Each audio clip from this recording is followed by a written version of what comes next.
Hey everyone, welcome back to Future Phone Flash. Today we've got some thrilling news about the upcoming iPhone 16 Pro models. If you're as passionate about tech as we are, hit that subscribe button and ring the bell to stay updated. Bigger and better displays. First up, let's talk about the screens.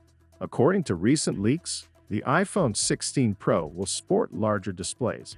The standard model will feature a 6.3-inch screen, while the Pro Max will have a massive 6.9-inch display. These bigger screens will make watching videos and playing games even more enjoyable. Fresh camera layout.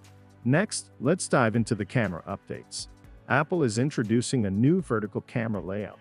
This change isn't just about looks, it's designed to enable spatial video recording, giving you a more immersive video experience. Detailed camera specs.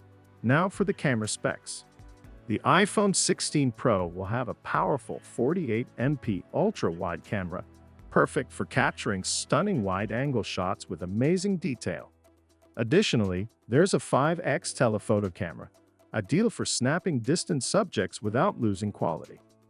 Outro. That's our sneak peek into the iPhone 16 Pro's exciting new features. What do you think about these upgrades? Drop your thoughts in the comments below. Don't forget to like this video, subscribe to Future Phone Flash, and turn on notifications so you never miss an update. Thanks for watching, and we'll see you in the next video.